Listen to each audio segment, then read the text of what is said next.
प्रधानमंत्री आदरणीय नरेंद्र मोदी जी का आगमन चंपारण की धरती पर हो रहा है। प्रधानमंत्री जी पिछले बार आए थे तो आप उद्योग की बात किए हैं, तो फिर बोले थे कि मोतिहारी का चीनी मिल शुरू करवाएंगे और आएंगे तो इसी चीनी मिल से निकले चीनी से चाय पी। मरीन ड्राइव पे हम लोग खड़े होकर के बाइट कर रहे हैं, मीडिया बाइट कर रहे हैं। यहाँ मैं अपने वक्तव्य रख रहा हूँ।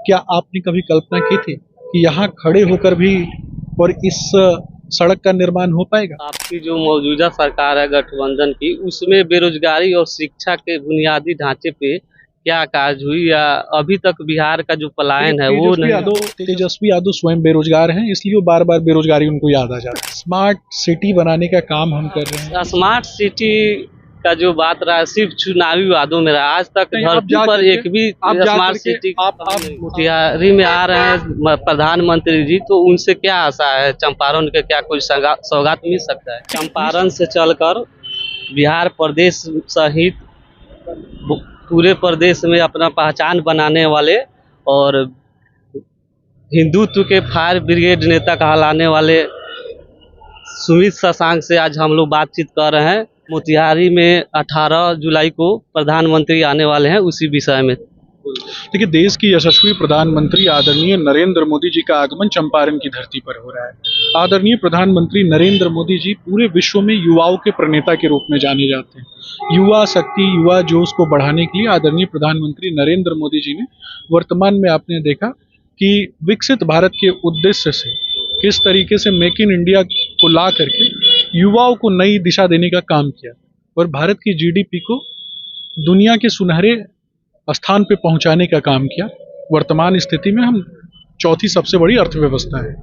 प्रधानमंत्री नरेंद्र मोदी जी जब दुनिया के किसी भी कोने में जाते हैं तो आपने देखा कि युवा किस तरीके से प्रधानमंत्री नरेंद्र मोदी जी के साथ खड़े होते हैं और वसुधैव कुटुंबकम की बात करना और सर्वे भवन्तु सुखिनः सर्वे सन्तु निरामया, ये इस उद्देश्य के साथ काम करना प्रधानमंत्री नरेंद्र मोदी जी का लक्ष्य है।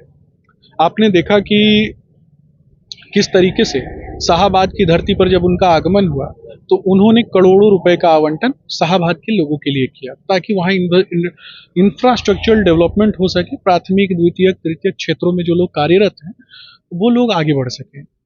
दूसरी सबसे बड़ी बात कि जब सारण की धरती पर वो आए, वहाँ भी हजारों करोड़ों रुपए की योजनाओं का आवंटन उन्होंने किया।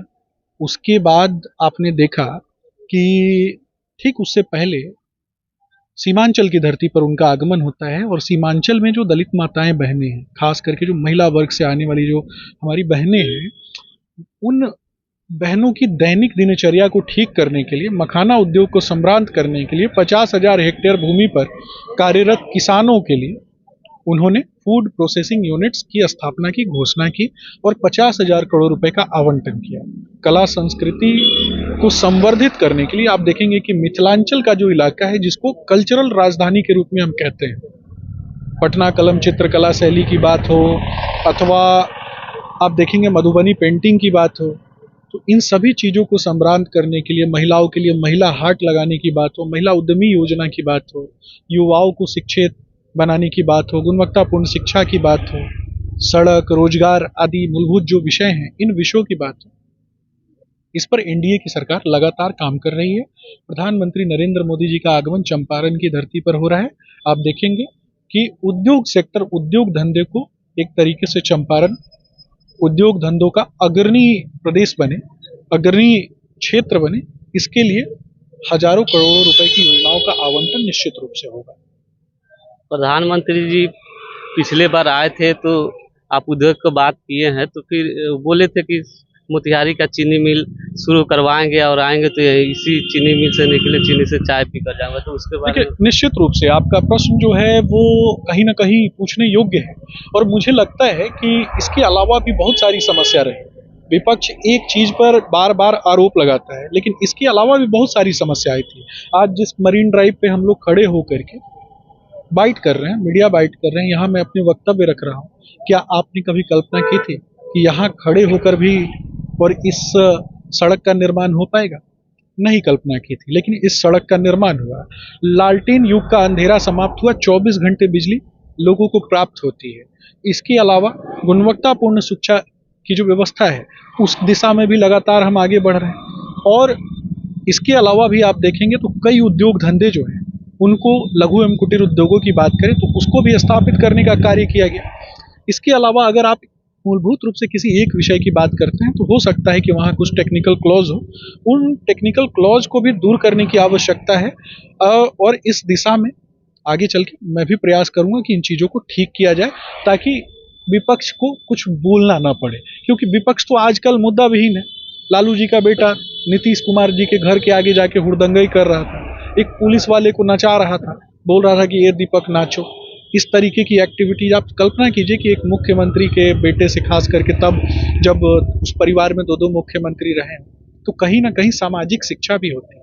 हमें वो व्यवहार कभी पसंद नहीं होता जो व्यवहार हम दूसरों के साथ, मुझे लगता है कि वैसा व्यवहार कभी नहीं करना चाहिए। तो चाहे किसी भी वर्ग का व्यक्ति है, किसी भी समाज का व्यक्ति है, जाति मजहब पंथ संप्रदाय से आने वाला व्यक्ति है, गरिमामय जीवन जीने का अधिकार प्रत्येक व्यक्ति को होता है।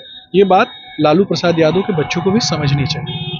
तो आपकी जो मौजूदा सरकार है गठबंधन की, उसमें बेरोजगारी और शिक्षा के बुनियादी ढांचे पे क्या कार्य हुई, या अभी तक बिहार का जो पलायन है वो नहीं? तेजस्वी यादव स्वयं बेरोजगार हैं, इसलिए वो बार बार बेरोजगारी उनको याद आ जाती है।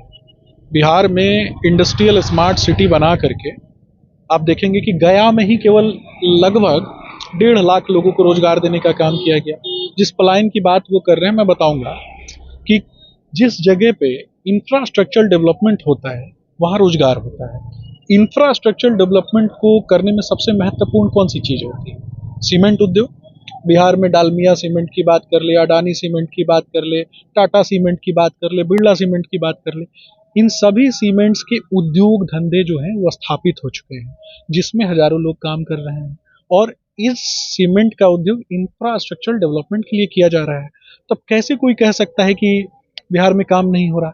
स्मार्ट सिटी बनाने का काम हम कर रहे हैं। इसके अलावा आप देखेंगे कि उद्योग धंधों को और समृद्ध करने के लिए नदी जल परियोजना के माध्यम से भी लगातार हम काम कर रहे हैं। आपने देखा होगा कि राजमार्ग, नदी राष्ट्रीय राजमार्ग बनाने का काम भी हम कर रहे हैं, जिसके माध्यम से आप बंदरगाहों से हमारी कनेक्टिविटी हो सके। सागर से सागर माथा तक जो प्रोजेक्ट है, इसको भी चलाने का काम हम कर रहे हैं। इसके अलावा आप देखेंगे ड्राई पोर्ट का निर्माण हो रहा है। अगर कोई भी व्यक्ति बिहार में उद्योग धंधे लगाना चाहता है तो उसको सब्सिडाइज भी किया जा रहा है। बिहार की युवाओं को सब्सिडाइज किया जा रहा है। 3 लाख से ज़्यादा मुस्लिम परिवार से आने वाले जो बुनकर हैं, उनको नौकरी देने का काम किया गया है।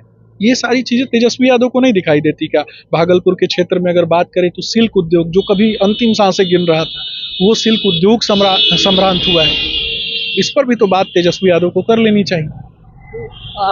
स्मार्ट सिटी का जो बात रहा है सिर्फ चुनावी वादों में रहा, आज तक धरती पर एक भी स्मार्ट सिटी ये स्मार्ट सिटी की अगर बात होती है, आप जा करके देखें, गया को इंडस्ट्रियल स्मार्ट सिटी बनाने में लगातार हम काम कर रहे हैं। इंडस्ट्रियल स्मार्ट सिटी का अर्थ होता है कि जहाँ पे बहुत सारे उद्योग धंधे जो हैं वो एक साथ चलाए जाते हों, जिसमें मूलभूत चीज़ों को काफ़ी तेजी से किया जा सके, जिससे कि राज्य का डेवलपमेंट हो सके। तो इन चीज़ों पे गुणात्मक कार्य चल रहे हैं। गुणवत्तापूर्ण शिक्षा के लिए भी हम लगातार काम कर रहे हैं। लगभग 40 से ज़्यादा मेडिकल कॉलेज बिहार में है। एक कालखंड में 7 ही मेडिकल कॉलेज हुआ करते थे। तो इन चीज़ों को भी तो देखने की आवश्यकता है ना। मोतिहारी में आ रहे हैं प्रधानमंत्री जी, तो उनसे क्या आशा है? चंपारण के क्या कोई सौगात मिल सकता है? देखिए, निश्चित रूप से प्रधानमंत्री जी आए और सौगात न लेकर के आए, ऐसा हो सकता है क्या? प्रधानमंत्री नरेंद्र मोदी जी हमसे और आपसे ज़्यादा चिंता करते हैं हमारे क्षेत्र की। और प्रधानमंत्री नरेंद्र मोदी जी, जिन्होंने भारत की मिट्टी को माँ कहा है, तो माँ के लिए तो बेटा हमेशा तत्पर रहता है। हम भी इस मिट्टी के बच्चे हैं। तो प्रधानमंत्री नरेंद्र मोदी जी के साथ इसलिए खड़े हैं क्योंकि उन्होंने इस मिट्टी के लिए बहुत कुछ किया है और आगे भी करेंगे। आपका मोतिहारी को लेकर विजन क्या है? देखिए, मैं मोतिहारी का बेटा हूँ, चंपारण मेरा घर है। इसी जमीन से कहीं ना कहीं इस मिट्टी में पला बढ़ा, इसी में खेला कूदा। बहुत से लोग हैं यहाँ जिनके साथ मेरी हजारों लाखों यादें जुड़ी हैं। और लगातार मैं मोतिहारी में रहता हूँ। साल में लगभग मुझे लगता है कि महीने के 20 दिन मैं मोतिहारी रहता हूँ, 10 दिन पटना में। अपना जो दायित्व है, दायित्व का निर्वहन करने के लिए रहता हूँ। तो मुझे लगता है गुणवत्तापूर्ण शिक्षा और भी अच्छे तरीके से प्राप्त हो सके लोगों को। जो लोग बाहर जाते हैं उनको कोई तकलीफ ना हो, उनके लिए कहीं ना कहीं जो सुविधाएं हैं वो मुहैया हो सके, और किसी को मूलभूत चीज़ों की जो समस्याएं हैं ना वो ना हो। उसके लिए एक नेता के रूप में खड़ा रहता हूँ, प्रवक्ता के रूप में भी खड़ा रहता हूँ, आगे भी भारतीय जनता पार्टी के कार्यकर्ता के रूप में खड़ा रहूंगा। आप मोतिहारी से युवा नेता के तौर पे, प्रत्याशी के तौर पे देखे जा रहे हैं, तो क्या पार्टी में आपको एज ए प्रत्याशी अभी एक्सेप्ट किया जाएगा या देखिए, कैसे पार्टी तय करती है, इस पर बहुत ज्यादा विचार करने की आवश्यकता नहीं। पार्टी ने जो दायित्व दिया है मैंने बखूबी उसको कर्तव्य निष्ठा के साथ निर्वहन किया है। आज भी सीमाएं इतनी हैं कि लोगों की मदद करने के लिए खड़ा रहता हूं, और आगे भी अगर दायित्व मिलेगा तो भी खड़ा रहूंगा, दायित्व नहीं मिलेगा तो भी खड़ा रहूंगा। लोगों के लिए काम करना ही तो भारतीय जनता पार्टी के एक कार्यकर्ता का विजन होता है। कोरोना काल में आपने देखा कि हजारों कार्यकर्ता जो है हमारे लगे हुए थे, मैं भी लगा हूं, और जिसको भी टिकट मिलेगा भारतीय जनता पार्टी के कार्यकर्ता होने के नाते सब उसके लिए काम करता है, सब आगे भी काम करेंगे। बहुत बहुत धन्यवाद। आप देख रहे हैं खबरें टाइम्स, और आज मौजूद से भावी प्रत्याशी मोतिहारी विधानसभा से। खबरें टाइम्स को आप लाइक करिए, सब्सक्राइब करिए और शेयर कीजिए।